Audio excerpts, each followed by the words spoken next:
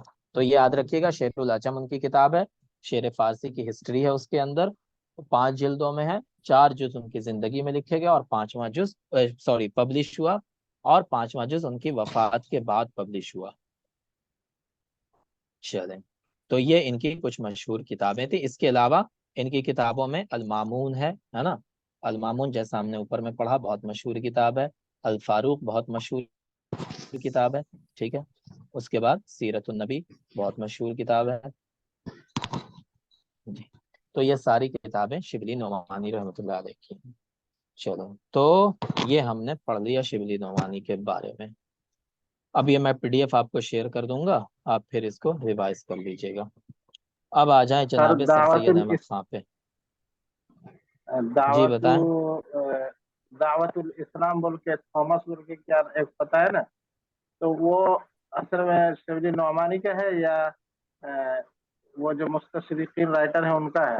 مستشرق writer کا ہے وہ، آپ کو۔ مستشرق رائٹر کا ہے وہ، ٹھیک ہے. الدعوت الاسلامیہ جو ہے اچھا، نا، مستشرق رائٹر کا ہے وہ، ان کا نہیں ہے.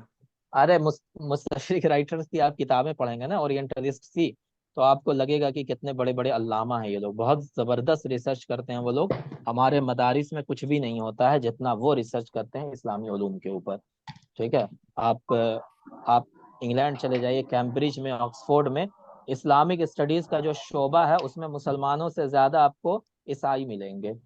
وہاں پہ پروفیسر عیسائی ہیں، پڑھانے والے عیسائی ہیں، وہ جو اسلامک اسٹڈیز کا شعبہ ہے اس میں، ٹھیک ہے. اور وہ بہت ریسرچ کرتے ہیں، کتابیں لکھتے ہیں، بہت تحقیقی کتابیں لکھتے ہیں، ہے نا. عربک ہسٹری کے اوپر بہت مشہور کتاب ہے، وہ ایک جرمن اورینٹلسٹ کی ہے، جرمنی کا رہنے والا تھا وہ، ہے نا. اس نے کتاب لکھی عربک ہسٹری کے اوپر، عربک لٹریچر کی ہسٹری پہ 5 جلدوں میں کتاب لکھی، بہت، ٹھیک ہے. تو یہ لوگ بہت محنت سے ہاں وہ میں دے دوں گا آپ کو، شیئر کر دوں گا ٹھیک ہے.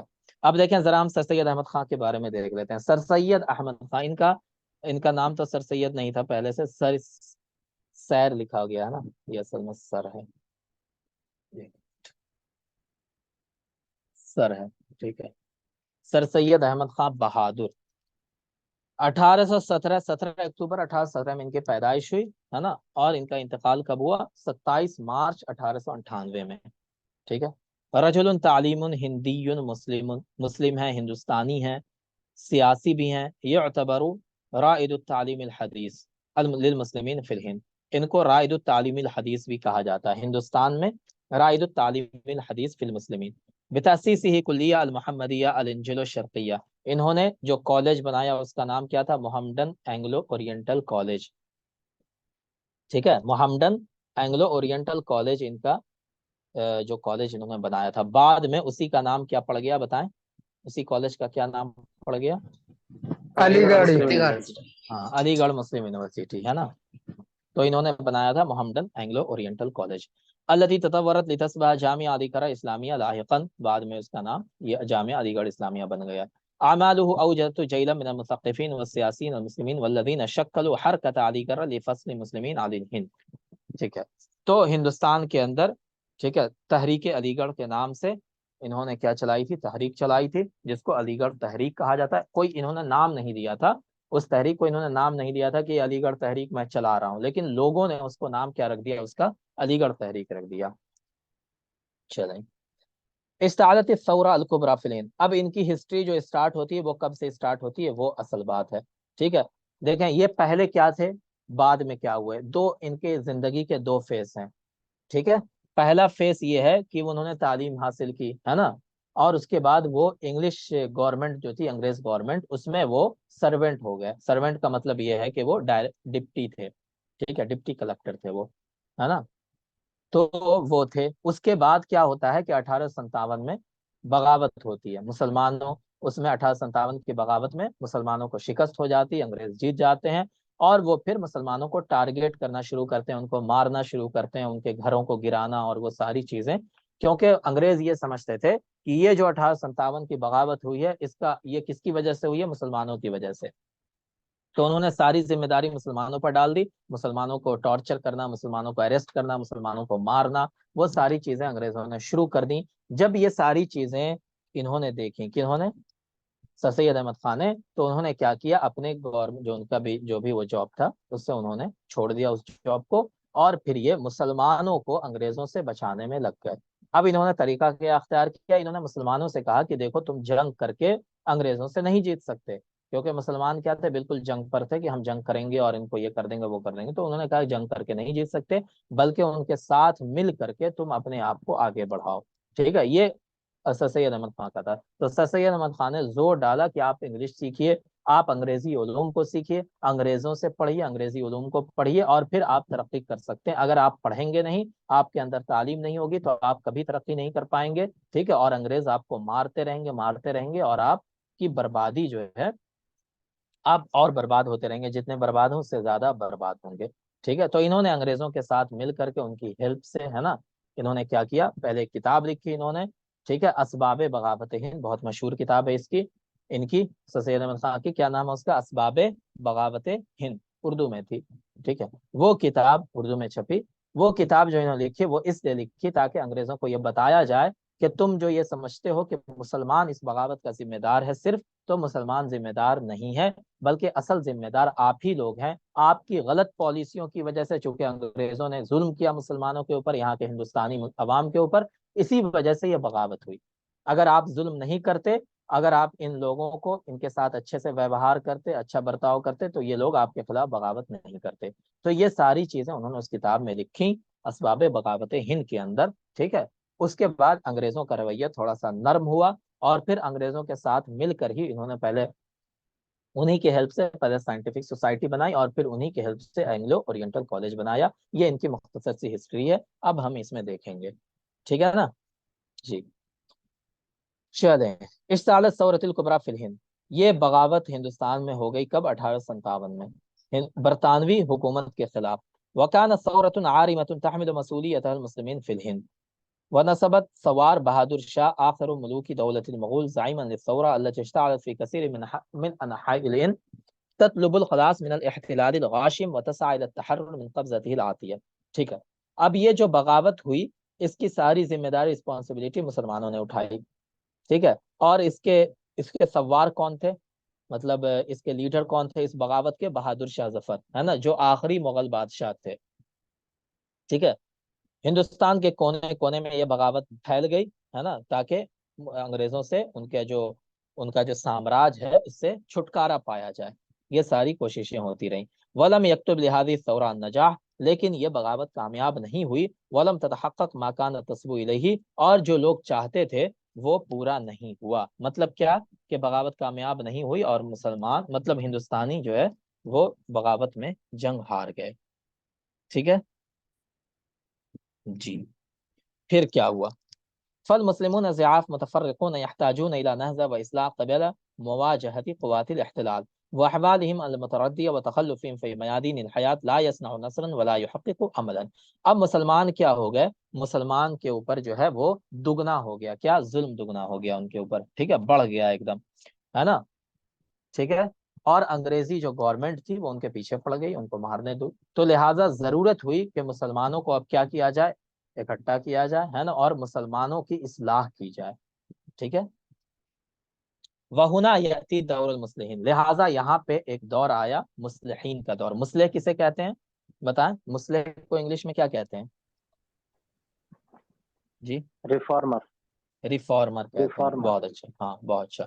تو ریفارمرز کا دور آیا، ہے نا، ان کا رول اب آنا شروع ہوا۔ تو سر سید احمد خان کیا تھے؟ ایک ریفارمر تھے، ایک مصلح تھے، ہے نا۔ وكان منهم السيد احمد خان الذي تزعم حركة الاصلاح الاجتماعي والثقافي في الهند، لہذا سید احمد خان نے کیا کیا؟ جو یہاں کے ریفارم کی تحریک تھی، سوشل ریفارم کی، اور اسی طرح ثقافت یعنی کلچرل ریفارم، ہندوستان کے اندر دونوں کا بیڑا کس نے اٹھایا؟ سر سید احمد خان نے۔ فآمن ان العلم، لہذا ان کا ایمان تھا، ان کا یہ یقین تھا، سر سید احمد خان کا کیا یقین تھا؟ ان العلم وتہذیب النفوس والاخلاق ہما طریق التحرر والاستقلال، کہ آزادی کیسے حاصل کی جا سکتی ہے؟ علم کے ذریعہ، اور کیسے اپنے آپ کو، اپنے نفس کو بہتر بنا کر کے، تہذیب کا مطلب کیا ہوتا ہے؟ کلچرڈ بنا کر کے، ہے نا جی، سدھار کر کے، اسی طرح اپنے اخلاق کو سدھار کر کے کیا کیا جا سکتا ہے؟ آزادی حاصل کی جا سکتی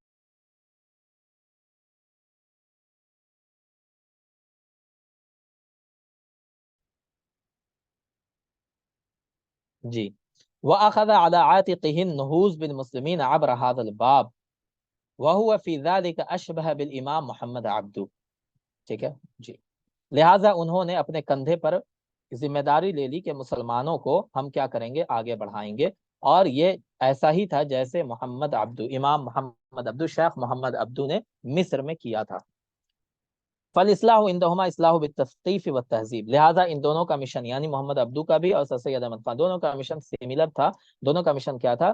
کہ مسلمانوں کی اصلاح کیسی کی جائے؟ ان کی تعلیم کے ذریعہ اور ان کی تہذیب کے ذریعہ. تہذیب کا مطلب کیا ہوتا ہے؟ کہ ان کو کلچرڈ بنا کر کے، ان کی جو عادتیں ہیں، ان کے جو اخلاق ہیں، اس کو بہتر بنا کر کے.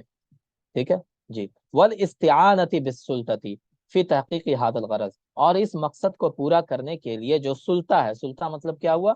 جو حکومت ہے. حکومت کس کی تھی؟ برٹشرز کی. تو برٹشرز یعنی حکومت کی مدد بھی حاصل کی جائے، تبھی یہ چیز ہم حاصل کر سکتے ہیں. اور اس کے پیچھے ایک ریزن یہ بھی تھا، کیونکہ جو مطلب نن مسلم تھے، ہندو کہہ لیں اس کو، ہندو جو تھے، ہندو کمیونٹی، وہ تعلیم میں آگے بڑھ رہی تھی، وہ ہر چیز میں آگے بڑھ رہی تھی. کیوں آگے بڑھی تھی؟ کیونکہ وہ انگریزوں سے ہیلپ لے رہے تھے ہر چیز میں، ہے نا. لہٰذا سب سے پہلے بی ایچ یو بنا. بی ایچ یو کس نے بنایا تھا؟ بتائیں کس نے بنایا تھا بی ایچ یو؟ جی، بنارس ہندو یونیورسٹی کس نے بنایا تھا؟ راجا رام موہن رائے، ہے نا جی. انہوں نے بنایا تھا نا، بتائیں. ہاں. تو وہ کیا تھے؟ انہوں نے کیا کیا کہ ہندوؤں کو آگے بڑھانے کے لیے تعلیم کا سہارا لیا اور انگریزوں سے ہیلپ لی، لہٰذا وہ آگے بڑھ گئے.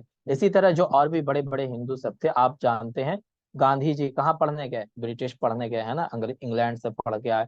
امبیڈکر کہاں پڑھے؟ بتائیں. امبیڈکر نے کہاں سے تعلیم حاصل کی؟ جی لندن وغیرہ سے. ہاں، انگلینڈ سے تعلیم حاصل کی، ہے نا. اسی طرح بڑے بڑے جو آپ پڑھیں گے اس کو ہسٹری میں، تو آپ کو پتا چلے گا کہ جو بڑے بڑے ہندو لیڈرز تھے، وہ سب کے سب انگلینڈ جا کے پڑھتے تھے اور انگریزوں سے ہیلپ لیتے تھے. بعد میں وہی لوگ ہندوستان میں کیا بن گئے؟ ہندوستان کے لیڈر بن گئے. لیکن مسلمان اپوزٹ میں تھے، اپوز کر رہے تھے ہندوؤں کا، ہر چیز میں اپوز کر رہے تھے. کس کا؟ انگریزوں کا. اور اس کا نتیجہ کیا ہو رہا تھا؟ کہ مسلمان ٹارگٹ کیے جا رہے تھے، پیچھے دھکیلے جا رہے تھے. لہٰذا سر سید احمد خان کو یہ سمجھ میں آیا کہ اگر مسلمانوں کا یہی حالت رہا تو مسلمان پھر کیا ہوگا؟ بالکل برباد ہو کے رہ جائے گا ہندوستان میں. لہٰذا انہوں نے بھی ہندوؤں کا طریقہ مطلب اسی کو اختیار کیا تاکہ مسلمانوں کو آگے بڑھایا جائے. اور مسلمان آگے بڑھے گا جب تعلیم حاصل کرے گا. تعلیم حاصل نہیں کرے گا، جاہل رہے گا، تو پیچھے جاتا رہے گا. ٹھیک ہے جی.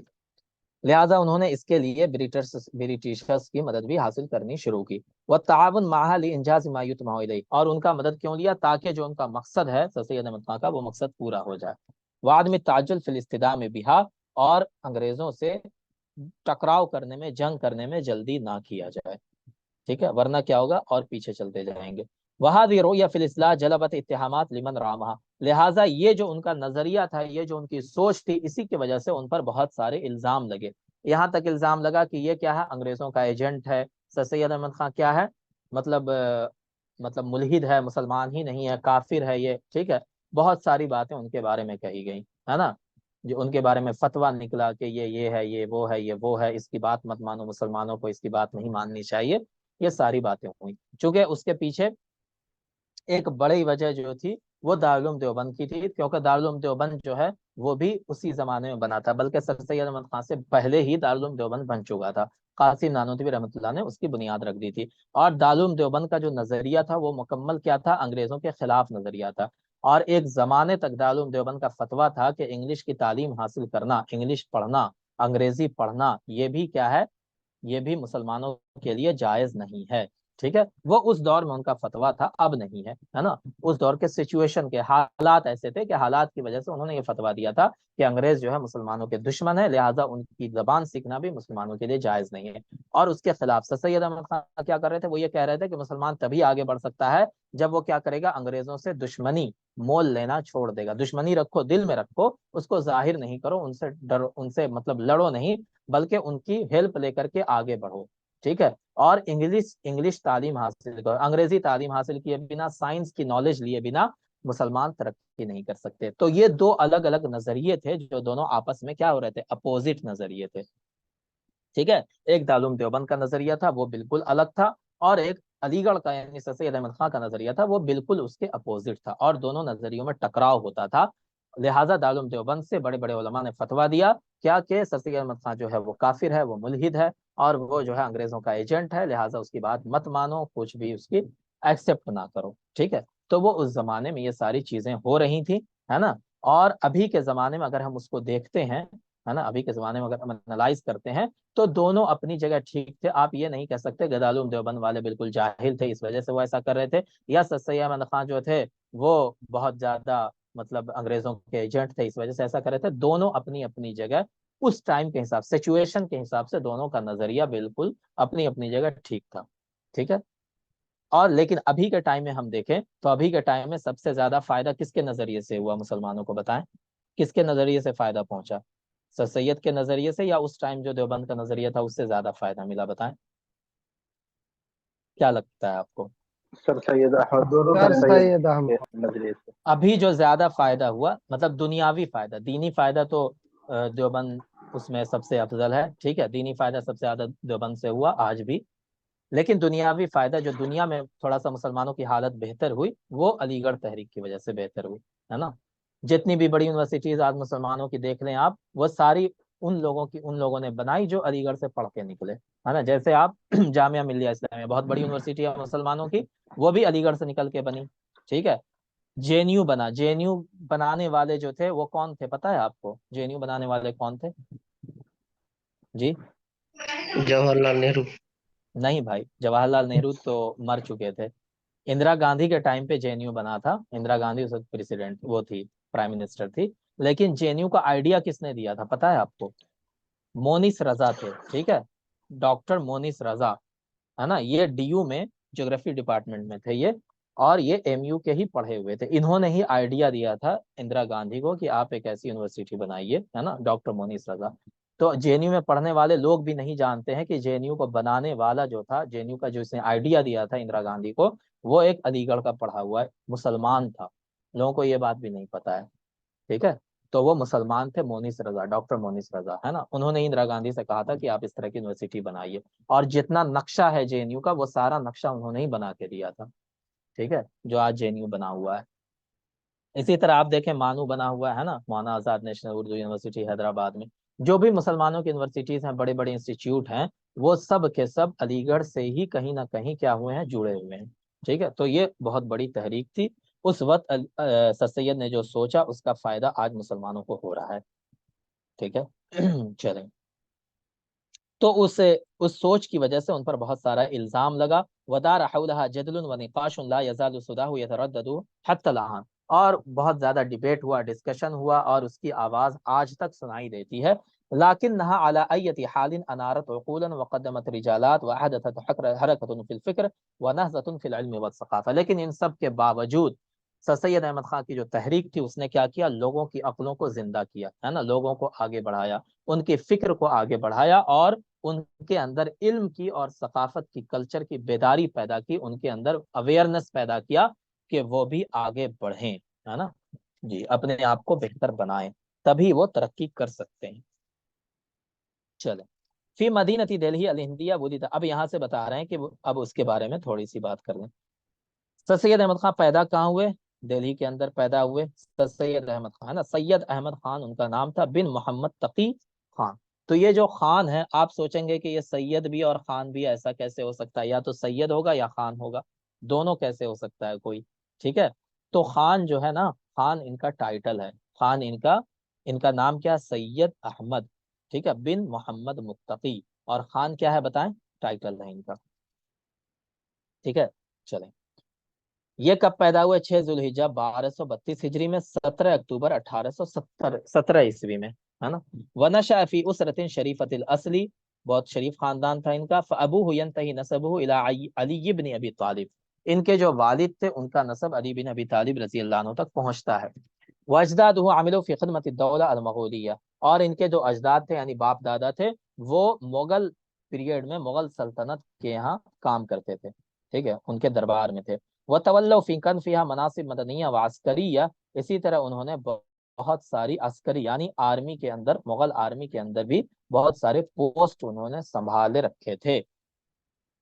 وبدأ السيد أحمد خان تعليمه بتعلم مبادئ القراءة والكتابة، وحفظ القرآن الكريم، ثم درس اللغتين الفارسية والعربية، وتعلم الرياضيات، ثم تزوج وهو في 18 من عمره۔ سر سید احمد خان نے اپنی ابتدائی تعلیم جو ہے لکھنا پڑھنا شروع کیا، قرآن کریم حفظ کیا انہوں نے، حافظ بھی تھے یہ، اور دونوں زبانوں انہوں نے سیکھی، کون سی؟ فارسی اور عربی۔ اچھا، سر سید احمد خان کو انگلش نہیں آتی تھی، ٹھیک ہے نا، کیونکہ انگلش کی طرف یہ بہت بعد میں مائل ہوئے تھے، لہٰذا انہوں نے جو کتابیں لکھی وہ پہلے اردو فارسی میں لکھی اور پھر اردو میں لکھی، اور اس کا پھر دوسرے لوگوں سے ٹرانسلیٹ انگلش میں کروایا انہوں نے، ٹھیک ہے۔ تو ان کو انگلش نہیں آتی تھی، ان کو دو زبانیں آتی تھیں، فارسی اور عربی۔ وتعلم الریاضیات، اور انہوں نے ریاضیات یعنی میتھمیٹکس بھی سیکھی۔ ثم تزوج، پھر انہوں نے ان کو شادی کر لی، اس وقت ان کی عمر 18 سال کی تھی۔ جی، وفی سنت ہے، اب دیکھیں 1254 ہجری 1838 عیسوی میں ان کے والد کا انتقال ہو جاتا ہے۔ فاضطر الی العمل بعد ان زادت علیہ اعباء الحیات، لہٰذا یہ ضرورت ہوا کہ اب یہ کہیں جاب واب کریں، کیونکہ ان کے اوپر زندگی کا بوجھ آ گیا تھا۔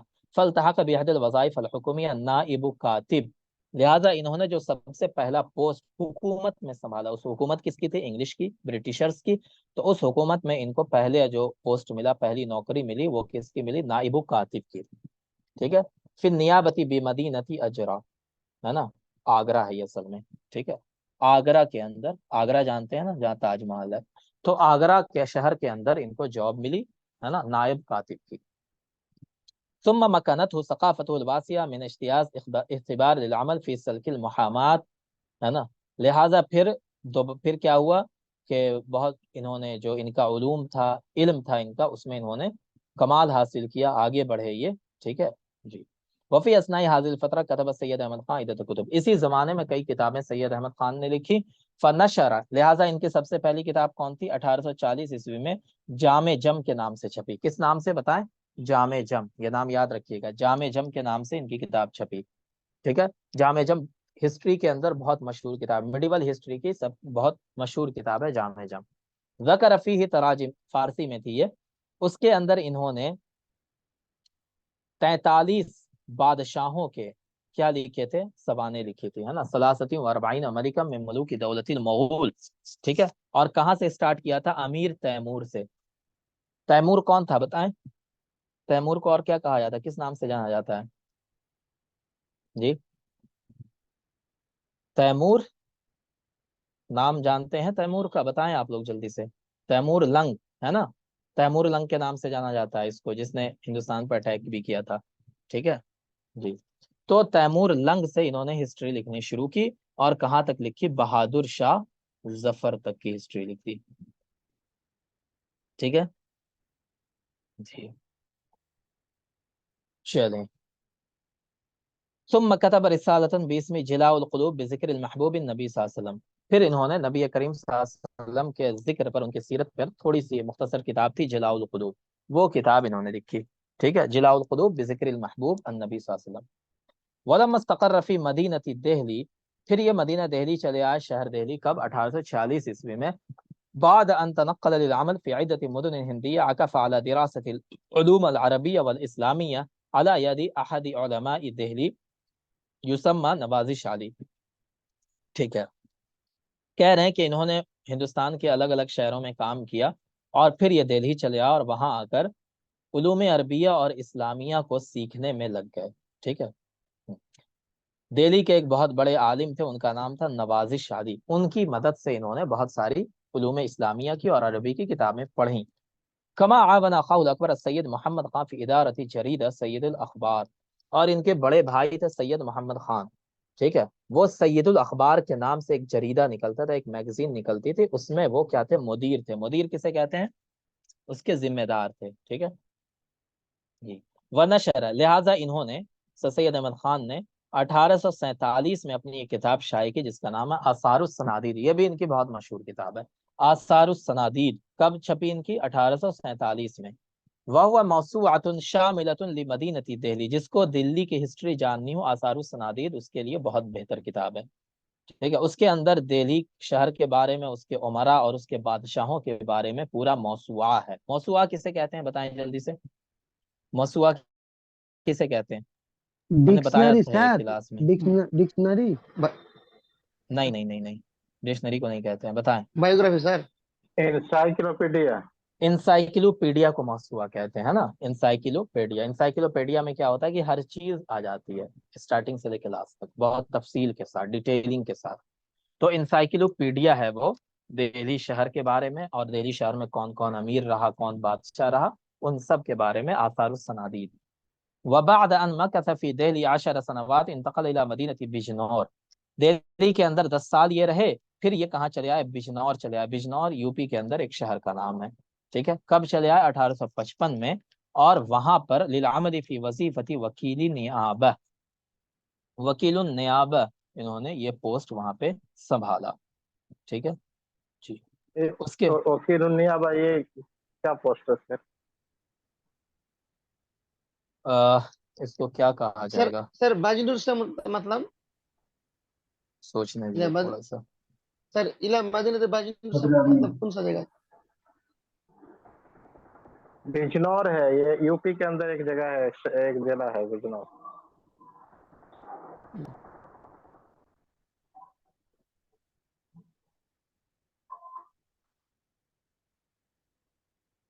صدر امین کہا گیا ہے۔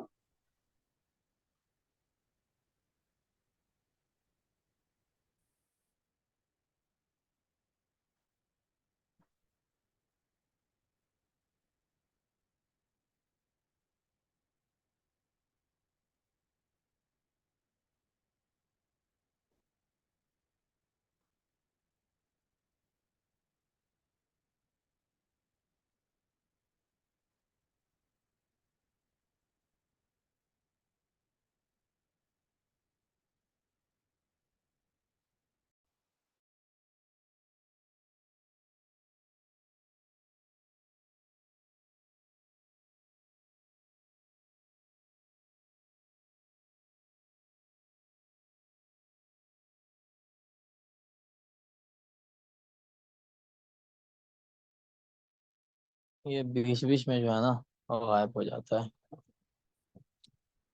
جی۔ وکیل النیابہ اصل میں کہتے ہیں پروسیکیوٹر کو، ٹھیک ہے۔ جو وکیل ہوتا ہے نا، پروسیکیوٹر جو ہوتا ہے مطلب سرکاری وکیل جس کو کہہ لیں، ٹھیک ہے، تو وہ ہوتا ہے وکیل النیابہ، ٹھیک ہے جی۔ صدر امین، اوکے، پروسیکیوٹر وہ کہتے ہیں۔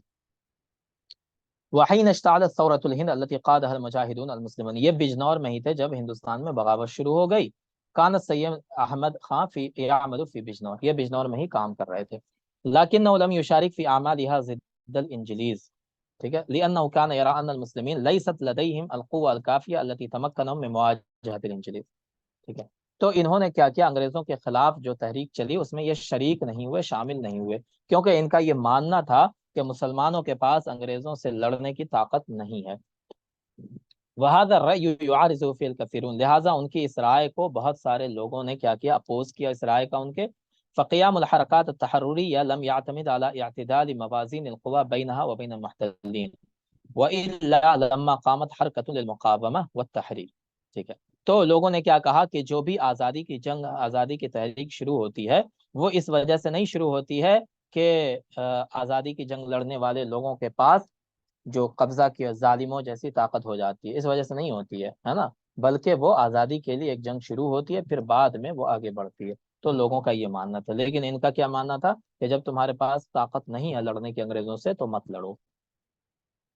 ولم يقتصر سید احمد خان على کف یدیہ ان اشتراک فی الثورہ، سید احمد خان نے صرف اپنے ہاتھ نہیں کھینچے جنگ، بل عمل على تہدیت الناس وحمایت المدنیین الانجلیز من بطش السائرین، ٹھیک ہے، بلکہ انہوں نے لوگوں کو انگریزوں کے ظلم سے بچانے کی، انگریزوں کو بغاوت کرنے والوں کے چنگل سے بچانے کی بھی کوشش کی، ہے نا۔ تو لہٰذا ان کا ایک واقعہ ہے کہ ایک انگریز وہ تھا، فیملی تھی، اس کو انہوں نے پناہ دی تھی اپنے یہاں، ٹھیک ہے، اس زمانے میں انگریزوں کو اپنے یہاں پناہ دی تھی انہوں نے، ٹھیک ہے، تاکہ لوگ اس کو مار نہ دیں، سمجھ گئے۔ تو انہوں نے انگریزوں کو بچایا بھی تھا، وبعد فشل هذه الثورة التي أراق المجاهدون فيها دماء غالية طلبا للحرية والشهادة واستنقاذا للوطن السليب صب المحتلون جام غضبهم على المسلمين.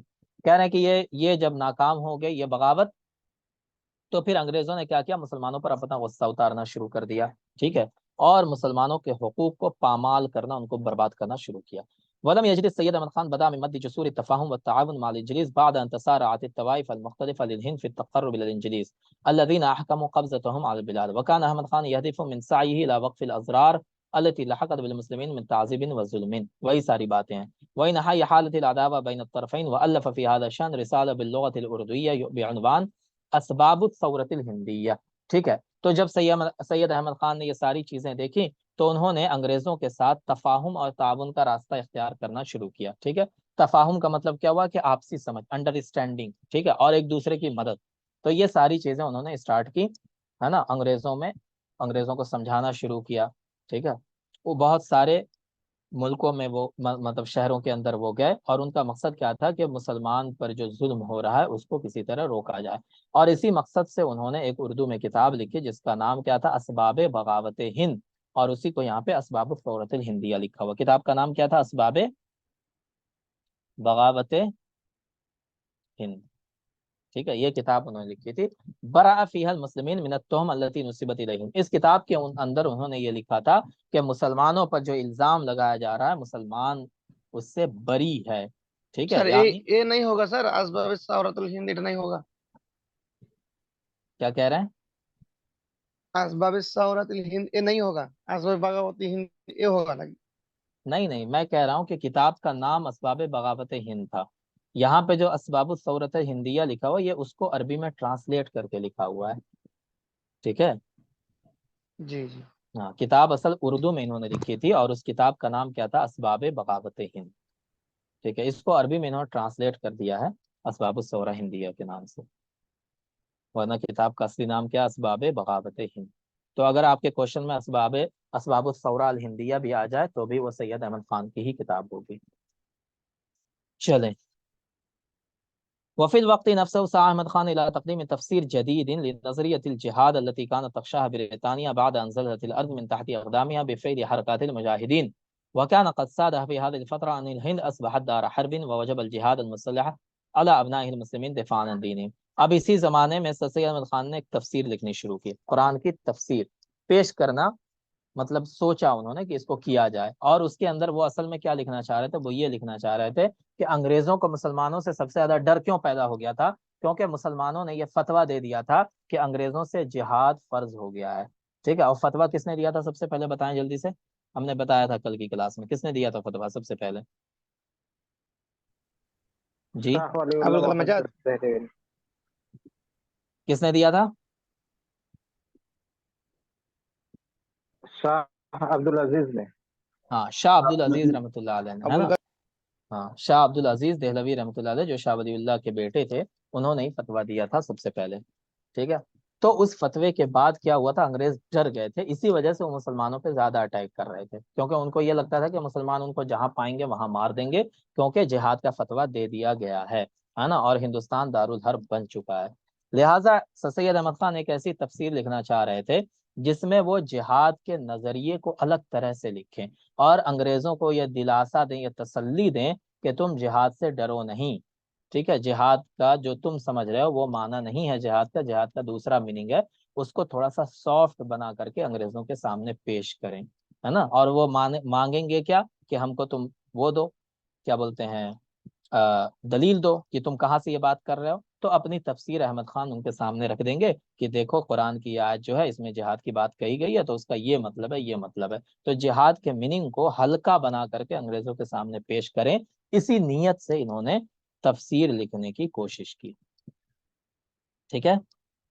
وقام تفسیر احمد خان للجہاد على اساس ان الجہاد غیر مباح الا فی حالت القہر، تو کہہ رہے ہیں جہاد کے بارے میں وہ کیا لکھنا چاہ رہے تھے کہ جہاد جو ہے وہ جائز نہیں ہے مگر اس وقت جب قہر کی حالت ہو، یعنی جب انسان مجبور ہو جائے، ہے نا، یا مسلمانوں کے درمیان اور ان کے دینی شاعر کو ادا کرنے میں روک لگا دی جائے کہ تم نماز نہیں پڑھ سکتے، تم قرآن نہیں پڑھ سکتے، تم داڑھی نہیں رکھ سکتے، تم ٹوپی نہیں پہن سکتے، جب ان چیزوں پہ روک لگائی جائے تب جہاد ضروری ہو جاتا ہے۔ لہٰذا انگریزوں نے یہ کام نہیں کیا ہے، لہٰذا ابھی جہاد فرض نہیں ہوا ہے۔ ولما كان ذلك غیر متحقق، لہٰذا یہ چیزیں جب پوری نہیں ہوئی ہیں، لأن الانجلیز یکفلون الحریہ الدینیہ، اس لیے کہ انگریز جو ہے وہ دینی آزادی کو قائم کیے ہوئے ہیں، ایسا نہیں ہے کہ وہ لوگوں کو نماز پڑھنے سے روک رہے ہیں ان چیزوں سے، لہٰذا ابھی جہاد فإن ذلك لا يبرر الجہاد ضدهم، لہٰذا ان کے خلاف جہاد فرض نہیں ہوا ہے۔ وقد جرت هذه الفکر اتهامات کثیرہ وجہت الیہ، لہٰذا اس فکر کی وجہ سے ان کے اوپر بہت سارا الزام لگا کہ یہ جو ہے قرآن کو اپنے من سے پیش کر رہے ہیں اور یہ قرآن کی تفسیر میں خلط ملط کر رہے ہیں، الٹا سیدھا لکھ رہے ہیں۔ ٹھیک ہے، اس کے علاوہ سر سید احمد خان کے اور بھی نظریے تھے جو بہتر نہیں تھے، ہم لوگ بھی اس کو اچھا نہیں سمجھتے ہیں۔ جیسے سر سید احمد خان نے لکھا، کیا لکھا کہ جو معراج ہے تو وہ معراج کی کوئی حقیقت نہیں ہے، معراج جو ہے وہ بس خواب تھا، ایک اللہ کے رسول نے خواب میں دیکھی تھی وہ ساری چیزیں، جسمانی معراج کے وہ قائل نہیں تھے۔ اسی طرح انہوں نے انکار کیا کہ جنت جہنم کچھ نہیں ہے، فرشتے کچھ نہیں ہے، ان ساری چیزوں کا انہوں نے انکار کیا تھا۔ سر سید احمد خان نے اپنی تحریروں میں اس کا انکار کیا، ٹھیک ہے، اور یہ عقیدے کے لحاظ سے ہم لوگ اس کو نہیں مان سکتے۔ ان کا جو تعلیمی مطلب ایجوکیشن کا جو ان کا وہ تھا، جو انہوں نے کوشش کی، وہ بہت اعلیٰ کوشش تھی، ہے نا، اس کے ہم سب مانتے ہیں، لیکن جو ان کا دینی نظریہ تھا، ریلیجیس جو ان کا بلیف تھا، اس کو ہم نہیں مانتے ہیں، ٹھیک ہے۔ وبدأ السيد احمد خان خطته في الارتقاء بمستوى التعليم لدى المسلمين لإيمانه بأنه السبيل إلى النهوض بهم، ان کا یہ ماننا تھا کہ مسلمان تبھی آگے بڑھ سکتے ہیں جب وہ تعلیمی میدان میں ترقی کریں۔ فقام بتأسيس جمعية علمية أدبية في غازی پور، لہٰذا انہوں نے غازی پور کے اندر سن 1863 میں ایک علمی کیا بنائی، بتائیں، ایک علمی سوسائٹی بنائی، اور اس کا نام کیا رکھا تھا، پتہ ہے آپ کو کیا نام رکھا تھا اس کا؟ جی، اس کا نام کیا رکھا تھا؟ سائنٹیفک سوسائٹی، ہے نا، کیا نام رکھا تھا اس کا؟ سائنٹیفک سوسائٹی، ہاں، چلیں۔ کان الغرض منها نشر الآراء الحدیثہ فی التاریخ والاقتصاد والعلوم، اس کا مقصد کیا تھا کہ ہسٹری، اسی طرح اکانومکس اور جو سائنس ہے اس کے علوم کو بڑھایا جائے۔ وترجمۃ اہم الکتب الانجلیزیہ، اور جو انگلش میں ان موضوعات پر کتابیں لکھی ہوئی، ان ٹاپکس پر جو انگلش میں بکس لکھی ہوئی ہیں، ان کو اردو میں ٹرانسلیٹ کیا جائے تاکہ زیادہ سے زیادہ مسلمان اس سے فائدہ اٹھا سکیں، ٹھیک ہے۔ تو یہ سائنٹیفک سوسائٹی تھا، اس کا اصل مقصد کیا تھا کہ جو سائنسی علوم ہے اس کو آگے بڑھایا جائے اور مسلمانوں تک پہنچایا جائے، اور اس کے لیے انگلش میں جو کتابیں ہیں اس کو اردو میں ٹرانسلیٹ کیا جائے۔ وَعِنَّمَا انتقل إِلَىٰ علی گڑھ، جب یہ علی گڑھ چلے آئے، کب؟ 1864 میں، تو 1863 میں سائنٹیفک سوسائٹی بنے، پھر 1864 میں علی گڑھ چلے آئے۔ نقل معه مقرر جمعیہ، لہٰذا جو سائنٹیفک سوسائٹی کا مرکز تھا وہ بھی علی گڑھ چلا آیا، کہاں سے؟ غازی پور سے۔ التي واصلت نشاطها في نشر الابحاث والمقالات وترجمة الكتب الحديثة ودعم نشاطها باصدار مجلہ تحمل اسم الجمعیہ، ٹھیک ہے۔ لہٰذا ایک مجلہ بھی انہوں نے نکالا اسی نام سے، اس کا بھی نام کیا تھا؟ سائنٹیفک، بتائیں، سائنسی سوسائٹی، ٹھیک ہے، اسی نام سے انہوں نے ایک مجلہ بھی نکالا، ہے نا، میگزین بھی نکالا۔ کان ینشر علی صفحاتی افکار الاصلاحیہ، ہے نا، اور اس کے اندر ان کی جو اصلاحی مضامین شائع ہوتے تھے، مقالات ہی التي تدعو مسلمي الہند علی الیقظہ والنہوض، مسلمانوں کو بیداری کی طرف ان کو اویئر کرنے کے لیے وہ ساری چیزیں اس میں لکھا کرتے تھے، ٹھیک ہے جی۔ سائنٹیفک سوسائٹی کا عربی کیا ہے؟ سائنٹیفک سوسائٹی Scientific جمعیت علمیت ادبیت، ٹھیک ہے، جمعیت علمیت سائنٹیفک سوسائٹی، ہے نا، چلیں۔ اور انہوں نے جو مجلہ نکالا تھا اس کا نام کیا تھا، بتائیں، اس کا نام کیا تھا؟ علی گڑھ انسٹیٹیوٹ گزٹ، کیا نام تھا اس کا؟ علی گڑھ انسٹیٹیوٹ گزٹ، ٹھیک ہے۔ پھر انہوں نے ایک اور مجلہ نکالا تھا، کب؟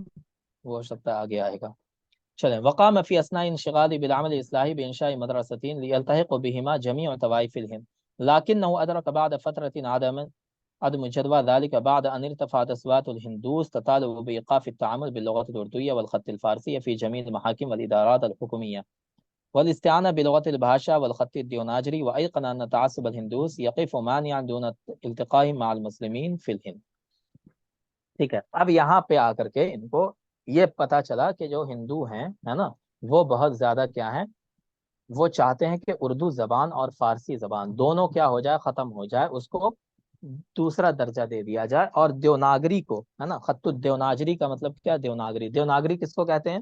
جس میں ہندی لکھا جاتا ہے، جس میں سنسکرت لکھا جاتا ہے، اس کو کیا کہتے ہیں؟ دیوناگری، ٹھیک ہے؟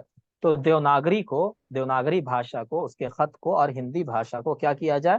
آگے بڑھایا جائے، اور اس کے لیے وہ انگریزوں سے بہت زیادہ مل جل رہے تھے۔ جب یہ بات ان کو پتہ چلی اور ان کو یہ احساس ہو گیا کہ ہندو جو ہیں وہ مسلمانوں کو تعصب کی نظر سے دیکھتے ہیں، ٹھیک ہے نا جی، لہٰذا کیا ہوا، فی سنت 1869 میں سر سید احمد خان اپنے بیٹے محمود کے ساتھ لندن چلے گئے، ٹھیک ہے؟ لندن چلے گئے، کیوں گئے؟ وہاں کی یونیورسٹیز کو دیکھنے کے لیے۔ وہاں کون کون سی یونیورسٹی تھی بتائیں لندن میں؟ اس وقت آکسفورڈ تھی، ٹھیک ہے، اس کے بعد کیا تھا؟ کیمبرج تھا، ہے نا، کیمبرج یونیورسٹی، ایسا بہت پرانی یونیورسٹی ہے۔ تو یہ آکسفورڈ بھی گئے، کیمبرج بھی گئے، ان یونیورسٹیز کو انہوں نے دیکھا، اور اسی زمانے میں انہوں نے علمی مادہ جمع کیا، مادہ مانے میٹیریل، ٹھیک ہے، میٹیریل جمع کیا، کیوں؟ یستعین بہا فی الرد علی کتاب السیر ولیم میور حیات محمد۔ ولیم میور ایک انگریز تھا، مستشرق تھا، اس نے محمد صلی اللہ علیہ وسلم کی سیرت پر ایک کتاب لکھی تھی، ٹھیک ہے، اور اس کے اندر اس نے بہت سارے الزام لگائے تھے اللہ کے رسول صلی اللہ علیہ وسلم پر، الٹے سیدھے الزام لگائے تھے، ہے نا، لہٰذا ان کو بہت رنج ہوا اس بات سے، بہت تکلیف ہوئی، اور انہوں نے تہیہ کے ارادہ کر لیا کہ ہم اس کا جواب لکھیں گے، اور ہندوستان میں وہ چیزیں، وہ گئے کہاں پہ؟ انگلینڈ گئے، وہاں سے انہوں نے حیات محمد جو ولیم میور نے لکھی تھی اس کی کتاب کی کاپی لی انہوں نے، ٹھیک ہے، اور پھر چونکہ ان کو انگلش تو آتی نہیں تھی تو دوسرے لوگوں سے اس کتاب کو پڑھا، اس کو سمجھا، اور پھر انہوں نے اس کا جواب لکھوایا، ٹھیک ہے، اور اس کے لیے ان کو بہت ساری کتابوں کی ضرورت تھی، تو وہ انگلینڈ کی لائبریریوں سے انہوں نے وہ کتابیں حاصل کی۔ اس کے بارے میں کہا جاتا ہے کہ انہوں نے اپنا گھر بیچ کر کے کیا کیا تھا؟ وہ کتابیں حاصل کی تھی، تاکہ یہ کیا کریں؟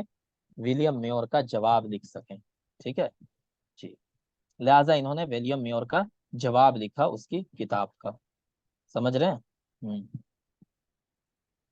جی، اور جو اس نے الزام لگائے تھے اس کا نام کیا ہے بتائیں؟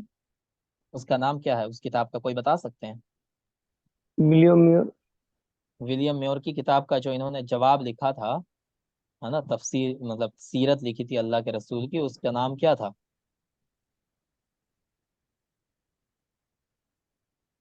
سید احمد خان۔ اس کتاب کا نام کوئی بتا سکتے ہیں؟ نہیں، ٹھیک ہے، دیکھیں اس کتاب کا نام انہوں نے جو لکھا تھا اس کا نام تھا خطبات احمدیہ۔ کیا نام تھا اس کا؟ خطبات، کس نام سے وہ کتاب چھپی؟ خطبات احمدیہ، نہیں، یہ اس ایسا نام سوچ سے، سکتا ہے.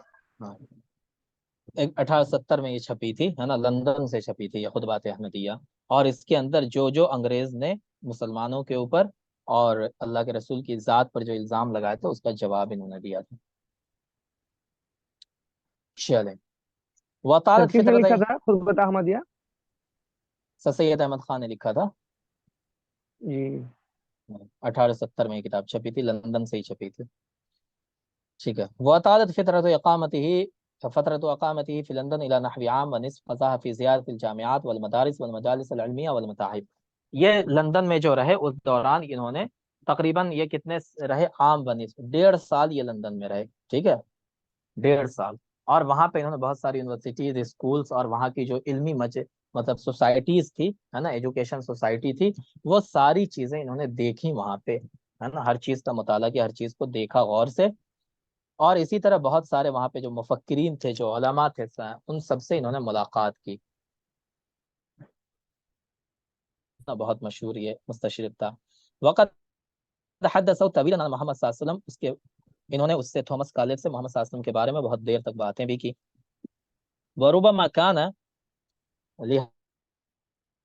عند توماس حين كتب فصلا بديعا عن النبي صلی اللہ علیہ وسلم، النبی اسلام فی کتابه المعروف الابطال، ٹھیک ہے، تو الابطال کے نام سے سید احمد خان کے بیٹے محمود نے ایک کتاب لکھی تھی، ٹھیک ہے، تو اس کتاب کے اندر جو تھامس کارلیل سے جو باتیں ہوئی سید احمد خان کی، ان باتوں کا بہت زیادہ اثر اس کتاب کے اندر پایا جاتا ہے ابطال کے، تو یہ ہم سے ریلیٹڈ نہیں ہے، ٹھیک ہے، تو آپ نہ بھی یاد رکھیں تو یہ چلے گا۔ وكان هم السيد أحمد خان في أثناء إقامته في لندن دراسة نظم التربية في المدارس والجامعات وكيفية الاستفادة منها في النهوض بالمسلمين في الهند، بالإضافة إلى إنجاز جميع المادة العلمية للرد على السير ويليام ميور، وقد ألف منها كتابه خطبات أحمدية، ثم أبان فيه عن حقيقة الإسلام وكشف كثيرا من الزيف الذي تمتلئ به معظم كتابات الغربيين عن الإسلام ورسوله ومن بينهم ويليام ميور. تو یہ ساری باتیں ہم آپ کو بتا چکے ہیں، ہے نا، کہ وہاں پہ انہوں نے ویلیم میور کی کتاب کا جواب لکھا خطبات احمدیہ کے نام سے، اس میں اسلام کے اوپر جو اشکال کیے جاتے ہیں، جو اعتراض کیا جاتا ہے، اس کا بھی جواب دیا، اور اللہ کے رسول کی ذات پر جو اعتراض کیا جاتا ہے اس کا بھی جواب دیا۔ پھر سید احمد خان 1870 میں واپس آ گئے۔ وہ عاقد العزم علی اصلاح حال المسلمین والنہوض بہم والارتقاء بشأنهم، اور یہاں پہ انہوں نے ارادہ کر لیا کہ مسلمانوں کی حالت کو سدھارنا ہے، ٹھیک ہے جی، اور مسلمانوں کو علوم میں آگے بڑھانا ہے، یہ ساری چیزیں انہوں نے اپنے دل میں سوچ لی۔ لہٰذا انہوں نے تہذیب الاخلاق کے نام سے ایک میگزین نکالا، کب؟ 1870 میں، ٹھیک ہے، اور یہ میگزین جو تہذیب الاخلاق آج بھی چھپتا ہے علی گڑھ مسلم یونیورسٹی سے، ہے نا، یہ میگزین آج بھی شائع ہوتا ہے۔ تو یہ جو رسالہ انہوں نے نکالا تھا 1870 میں، اس کا مقصد کیا تھا؟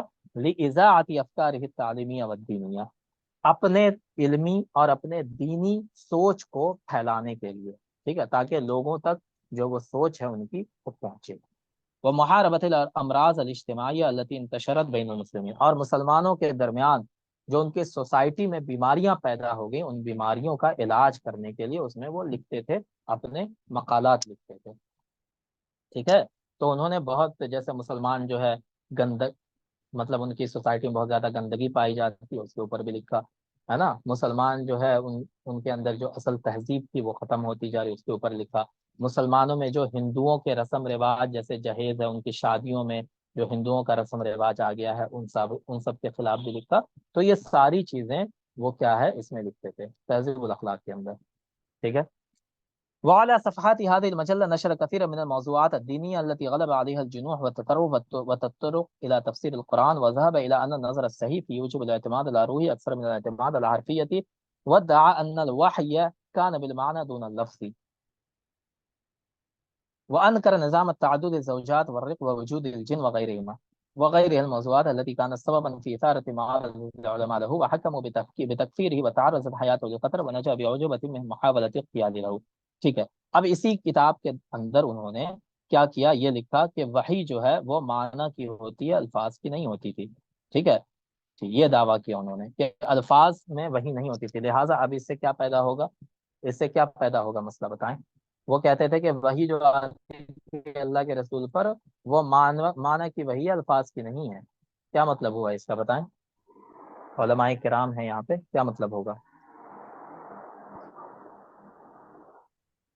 قرآن جو جی نازل ہوا تو الفاظ اور معنی دونوں نازل بڑا مسئلہ بن جائے گا، قرآن اللہ کے رسول صلی اللہ، مطلب قرآن کے جو الفاظ ہے وہ اللہ کی طرف سے نہیں ہے، ایسا مطلب ہو جائے گا۔ ہاں ہاں، یہ قرآن کا اصل معنی پیدا اللہ ہوتا ہے نا، ہاں، وہ ان کا کہنے کا مطلب کیا تھا کہ قرآن کے جو معنی ہے وہ اللہ کی طرف سے ہیں، لیکن جو اللہ الفاظ کی ہیں وہ طرف سے۔ اللہ کے رسول کے ہیں، ٹھیک ہے، ہاں۔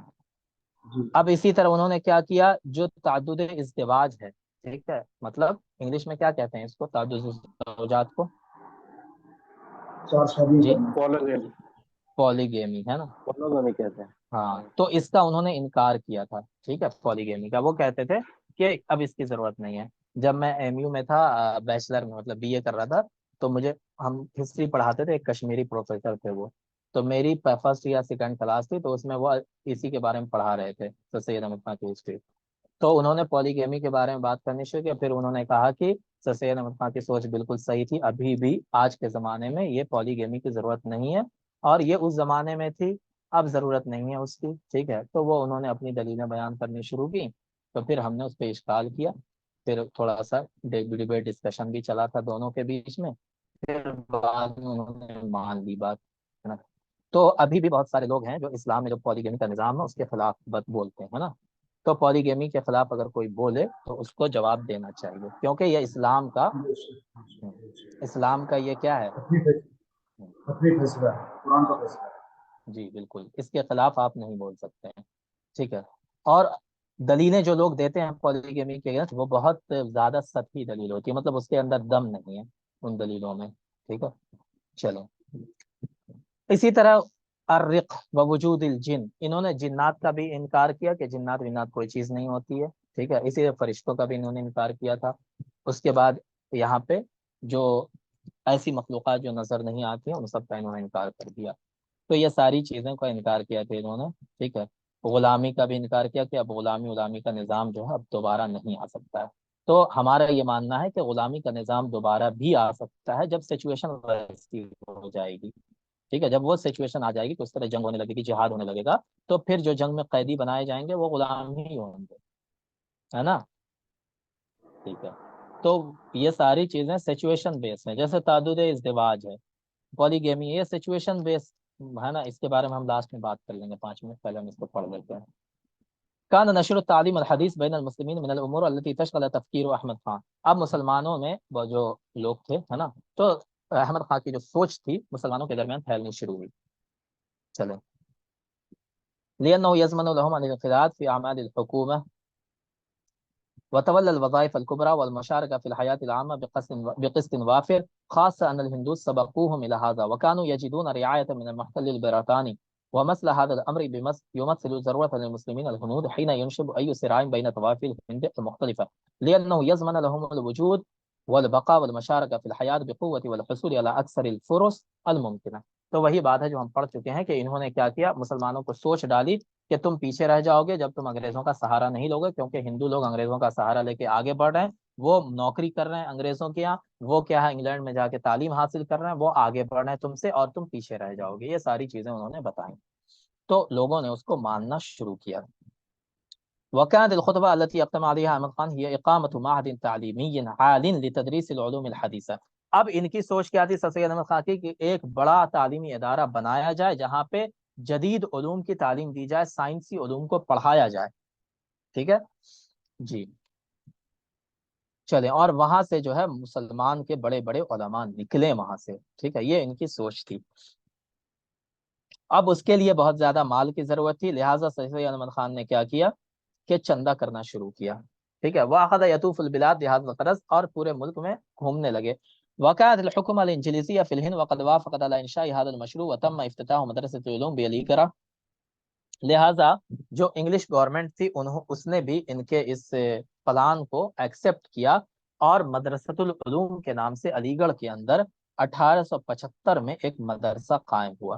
کیا نام تھا اس کا؟ مدرسۃ العلوم، 24 مئی 1875۔ وقت تطورت هذه المدرسة وصارت كلية باسم الكلية الشرقية الانجلو اسلامیہ، بعد میں اسی مدرسے کا نام کیا پڑ گیا بتائیں؟ انگلو اورینٹل کالج، ٹھیک ہے۔ وتفرغ احمد، ہاں انگلو اورینٹل کالج اسی کا نام پڑ گیا۔ وتفرغ احمد خان لها بعد ان استقال من وظيفته وآتاها كل وقته وجهده وقام بجمع التبرعات اللازمة لها حتى تمكن من تشييدها على احداث طراز هندوسي وبدأت الدراسة في الكلية في المحرم۔ اب کہہ رہے ہیں کہ اس کے لیے بہت زیادہ انہوں نے کوششیں کی تاکہ یہ مدرسہ اور آگے بڑھے، اس کے لیے چندہ کیا، ہر جگہ گھومے پھرے، یہ ساری چیزیں انہوں نے کی۔ اور پھر کیا ہوا، اس کالج میں 1878 میں پڑھائی شروع ہو گئی۔ کب شروع ہو گئی؟ 1878 میں، جنوری 1878 سے وہاں پہ پڑھائی شروع ہو گئی، ٹھیک ہے۔ واستخدم لها اساتذہ اوروبیین لتدریس بها، وہاں پڑھانے کے لیے یوروپین ٹیچرز لائے گئے، یوروپین پروفیسرز لائے گئے۔ وجعل مهمتها نقل الثقافة الغربية إلى مسلمي الهند من عناية بالتربية الاجتماعية والخلقية، اس کا اصل مقصد ان کا کیا تھا کہ جو مغربی ثقافت ہے، مطلب مغربی کلچر ہے نا، وہ کیا ہو جائے، وہ جو علم ہے وہ مسلمانوں کے اندر بھی آ جائے، ہندوستانی مسلمانوں کے اندر۔ وتشجيع ترجمة العلوم الحديثة إلى اللغة العربية، اسی طرح جو کیا جدید علوم ہیں، سائنٹیفک علوم ہے نا، سائنس کا علم ہے، اس کو اردو میں ترجمہ کیا جائے، لیتسع مجال انتشارها بین الطلبة المسلمین، تاکہ مسلمان طلبہ کے درمیان وہ چیز پھیل سکے اور وہ اس سے فائدہ اٹھا سکے۔ چلیں، یہ ساری چیزیں انہوں نے کی۔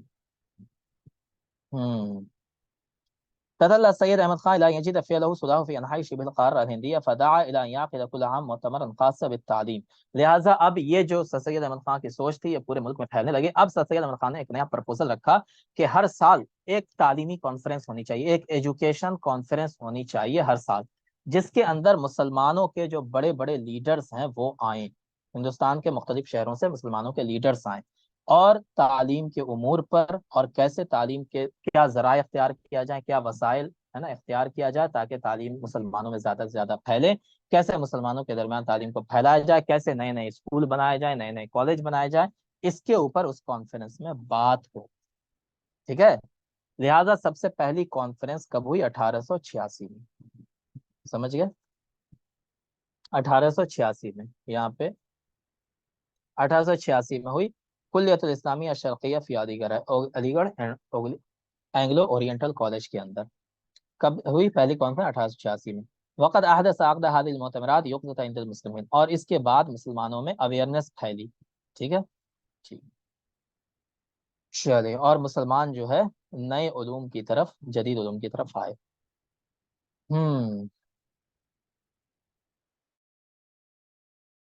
اب دیکھیں یہاں پہ کیا ہوا. اب کہہ رہے ہیں علی گڑھ تطورت وسارہ جامعہ مرموقہ، اور یہ جو علی گڑھ اینگلو اورینٹل کالج تھا یہ 1920 میں جا کر کے کیا بن گیا؟ علی گڑھ مسلم یونیورسٹی بن گیا. ٹھیک ہے نا، 1920 میں. بس یہی بات ہے. وہاں سے بہت بڑے بڑے لوگ نکلے، جیسے ڈاکٹر ذاکر حسین، جو کون تھے بتائیں؟ جمہوریت الہند، رئیس جمہوریت الہند سے، ہے نا، یعنی پریسیڈنٹ تھے ہندوستان کے، وہ بھی وہیں سے نکلے. اسی طرح شاعر فیلسوف محمد اقبال، انہوں نے بھی وہاں سے، بڑے بڑے لوگ، شبلی نعمانی وغیرہ، بہت بڑے بڑے لوگوں نے وہاں سے تعلیم حاصل کی. جی سر ایک دو بات میں کہنا چاہتا ہوں. جی جی نمبر بتائیں. ایک، جو یہ پڑھا رہے ہیں تو یہ ایگزام، پہلی بات تو ایگزام، اس سے پہلے اس سلسلے میں کوئی ایگزام نہیں ہوا ہے مدرسہ بورڈ میں. تو جو ایگزام ہوگا یہ اتنا ہارڈ نہیں پوچھا جائے گا. تو اس لیے گزارش یہ ہے کہ ایک کام کیجیے گا تو بہتر رہے گا سب کے لیے. وہ یہ ہے کہ جیسے سر سید احمد خان ہو گئے یا کوئی جو بھی ہے، ان کا نام اور لقب، فل نیم، اور اسی طریقے سے کہاں پیدا ہوئے اور کہاں وفات پائے اور کب پیدا ہوئے اور سن وفات کب ہے، اور اسی طریقے سے کچھ کتابیں، اور اگر مجلات ہے تو مجلات، اور اسی طریقے سے اسفار. یہ اگر سمجھ میں آ جائے تو ایگزام کے لیے کافی ہے. صحیح کہہ رہے ہیں. جی چلیں. اگر اور اسی طریقے سے جو یہ ہے جو نعید المشرفیت والاوادی، جو یہ سب نظمیں ہیں، یہ کہاں سے لیا گیا؟ جیسے الدفین الصغیر ہے، یہ کہاں سے لیا گیا؟ یہ بھی تھوڑا کہاں سے، کس کتاب سے لیا گیا، اوریجنل کتاب کون سا ہے؟ تو یہ سب تھوڑا سا اگر بتا دیتے ہیں، مطلب تھوڑا تھوڑا چھوٹا چھوٹا نوٹ بنا دیتے ہیں تو اس سے بہت فائدہ ہوتا ہے. ہاں وہ تو کلاس ہم لیں گے تو بتائیں گے وہ ساری چیزیں. چلیں. جی جی. تو یہی بس سر سید احمد خان کی زندگی تھی، اور کچھ نہیں ہے. ٹھیک ہے. پھر ان کا انتقال ہو گیا کب؟ 1889 میں. 1306 ہجری، 27 مارچ 1889 میں. وہ دفن فی ساحت مسجد جامع علی گڑھ، اور جو مسجد ہے علی گڑھ مسلم یونیورسٹی کے، اس کے رائٹ سائڈ میں ان کی قبر بنی ہوئی ہے. جو لوگ علی گڑھ مسلم یونیورسٹی کبھی گئے ہوں یا وہاں سے پڑھائی کی ہو ان کو پتا ہوگا. ٹھیک ہے. مسجد کے رائٹ سائڈ میں ان کی قبر بنی ہوئی ہے. چلیں، تو یہ تھے ہمارے سر سید احمد خان جن کے بارے میں ہم نے پڑھ لیا. ٹھیک ہے. کیا کہہ رہے ہیں؟